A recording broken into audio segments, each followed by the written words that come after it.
One of our nation's most influential and iconic publications is marking 50 years in print. Since its first issue, back in 1968, New York Magazine has prided itself on fearless, often funny, and certainly unapologetic writing, covering the political and social movements that have shaped New York and the world at large. From the food, fashion, and cultural trends to the hard-hitting feature pieces that have held those in power to account, the publication has held a very special place on our newsstands now for 5 decades.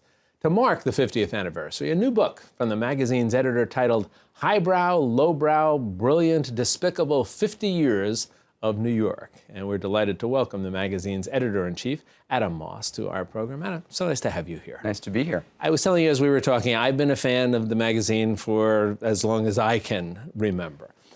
But I'm always fascinated by how things get started, right? So we're talking 50 years now. How did New York Magazine get started? There used to be a newspaper in New York called the New York Herald Tribune, and it had a Sunday magazine that was called New York. It was edited by Clay Felker, who was already a kind of legendary editor, and he was working with a fantastic art director named Milton Glaser, and the paper tanked. And Clay and Milton raised the money to actually buy the name New York and then take it and spin it off as its own magazine with its own writers. So that Tom Wolfe, for instance, he came with Clay and Milton to New York, and very shortly after New York started Radical Chic, one of the most famous articles ever written about the Black Panthers and Leonard Bernstein, and in a way that launched the magazine. I want to talk about the content in a moment. But as you know, in this world, content is always critical, but packaging is very important. Sure. We're a visual culture. Yeah. How do you go about the process of deciding on what the cover is going to look like? Well, there's a lot of factors that go into a cover, and they've changed a lot over the 50-year history of the magazine. But for us now, in this era, you know, first it has to be an important story, or what we think is the story that could have the most impact. Then it has to sort of lend itself to a visual representation, visual expression, poster-like quality we aim for. We don't always get there, but our best covers are ones that, you know, people want to save, or these days share on social media. It's hugely important. Yes, that's what we strive for. It's a time where people are always talking about, you know, doom and gloom for the magazine industry. And yet New York has managed to stay relevant, stay inclusive, stay compelling for 50 years. The big question is, and I guess this is going to require you to be a little self-laudatory here for the magazine, but the big question is, how do you do that? How do you stay relevant for 50 years, and especially relevant now in this era?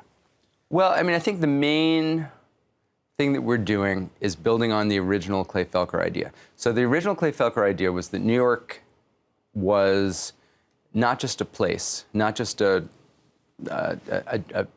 geographic location, but it was also an idea. New York has been very successful exporting its own idea of itself, and most of the cities in America, in fact, all over the world, actually resemble New York in some certain crucial ways. So that New York is not just a place, really, but it is it's a sort of global point of view, and that point of view right now is fascinating because you know, the sort of city point of view is in contest with the rural point of view for the, you know, in some ways the soul of America itself, right? And a very exciting, interesting, you know, sometimes terrifying platform. But it's what New York is. Yeah. Let me ask you, we talked about, and you know, you look at social issues, you look at cultural issues, you look at political issues, you look at personalities here, which kind of gets us around to our current president.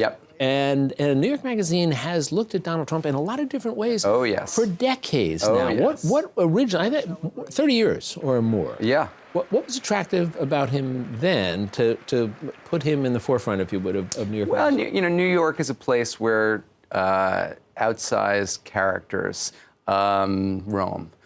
And Donald Trump was one of them. And he made himself that, and he was very effective in catapulting himself to attention very early. I mean, he's a shameless entertainer.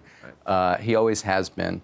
And I mean, whatever you think of Donald Trump, whether you're a supporter or not Yeah. a supporter, you have to admire his ability to create a persona. absolutely. Although it's a little hard to know whether it's a persona or actually him. Right. But yes, it is. He's a sort of magnificently effective public personality. He always has been. So at the beginning, he was a real estate developer with he was brazen. He would say anything. He would involve his own family life, his marriage, his affair, his divorce, over and over again. This pattern. He just put himself in the forefront of New York life, and the magazine had a lot of fun with him. But it never, of course, took him seriously. And then really it's during the last 5 or 8 years that the magazine has had to grapple with Trump himself and also with its own relationship to Trump, because we are definitely implicated, along with most New York media, in helping to create him. As you look back and through the 50 years and now look forward to the next 50 years, do you see any significant changes on the horizon for New York Magazine and how it approaches what its mission is here in New York? I think its mission will stay the same. Its mission has never varied in the 50 years. The forms of storytelling change all the time. Now we're expressing it in an increasing amount of video, multimedia expression, social media. The platform where you tell your story changes. The mission doesn't. And I know New York Magazine has been very successful in staying ahead of that.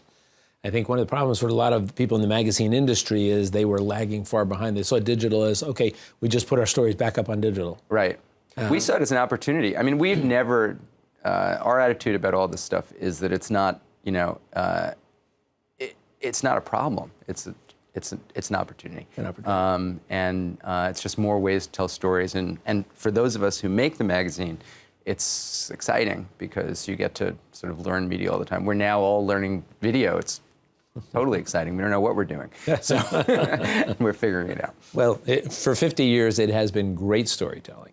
And as we said, compelling and across the board, capturing the idea and the ideal of New York. And we appreciate, Adam, you spending some time with us, and we'll look forward to the next 50 years of Great. New York Magazine. Thank you so much. You be well. Thank you. Yep.